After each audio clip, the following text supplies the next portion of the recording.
Bonjour à tous, alors aujourd'hui nous allons voir ensemble comment mettre à jour votre quotient familial sur le site internet du COS Pays Basque. Tout d'abord, vous allez vous rendre sur le site internet du COS en tapant dans votre barre de recherche cospaysbasque.fr. Vous arrivez sur cette page de connexion où vous allez indiquer votre identifiant COS et votre mot de passe puis cliquer sur « Se connecter ». Vous arrivez maintenant sur l'interface du site du COS dans laquelle vous retrouvez l'accueil et l'actualité.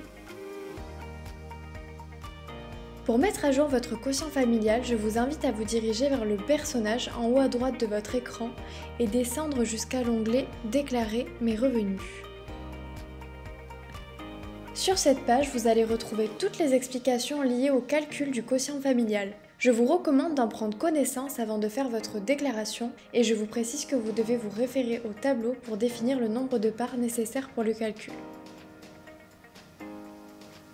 Prenons un exemple, un agent marié qui a 3 enfants doit se référer à la case « Marié » et à la case « 3 enfants », le nombre de parts qui lui correspond est donc 6 parts.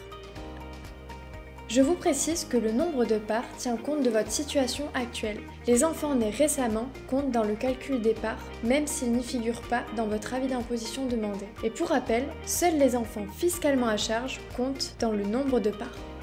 Pour les familles de plus de 3 enfants, fiscalement à charge, et les familles avec un enfant en situation de handicap, les parts supplémentaires sont accordées sous condition de justificatif. Une fois que vous avez défini le nombre de parts, vous allez pouvoir descendre en bas de cette page et renseigner votre revenu fiscal de référence dans la case « Revenus » que vous trouvez ici, et votre revenu fiscal de référence est le plus souvent situé sur la première page de votre avis d'imposition. C'est ici qu'on va venir l'indiquer. Dans la case « Nombre de parts » qui est juste ici, vous allez inscrire le nombre de parts défini à l'étape précédente et non le nombre de parts inscrit sur votre avis d'imposition.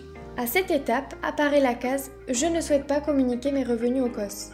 Le COS vous conseille de ne pas cocher maintenant cette case car vous ne pourrez plus revenir en arrière ensuite. Faites le calcul du quotient familial et vous choisirez éventuellement de ne pas communiquer vos revenus à l'étape suivante.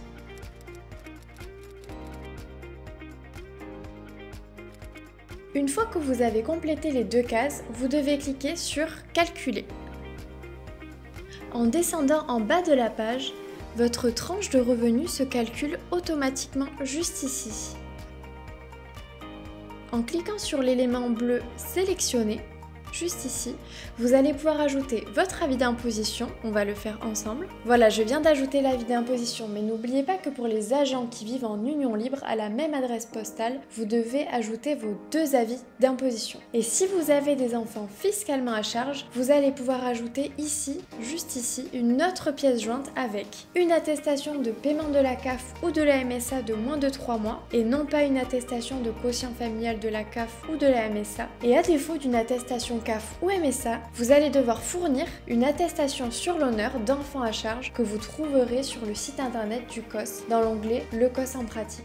Voilà, je viens d'ajouter les 2 pièces jointes et si vous avez des éléments particuliers à signaler aux agents du COS, vous allez pouvoir l'indiquer dans le pavé « Remarque » juste ici. Sinon, vous allez pouvoir cocher la case « Je certifie avoir renseigné de manière honnête et sincère les informations du présent formulaire » et cliquer sur « Transmettre ma déclaration au COS ». Une fois que toutes ces étapes sont réalisées, une page de confirmation va apparaître pour vous indiquer que la déclaration a bien été enregistrée. Si cette page n'apparaît pas, c'est que la déclaration n'a pas été prise en compte. Maintenant, la balle est dans le camp du COS. Vous devez attendre que votre déclaration soit traitée, qu'elle soit validée ou refusée. Vous recevrez dans tous les cas un mail à l'adresse mail que vous avez indiquée dans vos informations personnelles. Attention, toute déclaration de revenus incomplète sera refusée. Donc comme d'habitude, assurez-vous d'avoir renseigné une adresse mail que vous pouvez consulter régulièrement et pensez aussi à consulter vos indésirables ou vos spams, nos messages peuvent parfois s'y trouver. Voilà, c'est terminé pour les explications concernant la mise à jour du quotient familial sur le site internet du COS Pays Basque. N'hésitez pas à contacter le COS par téléphone ou par mail pour toute question et on se retrouve dans une prochaine vidéo tuto pour vous guider pas à pas dans toutes les démarches à effectuer sur le site du COS Pays Basque.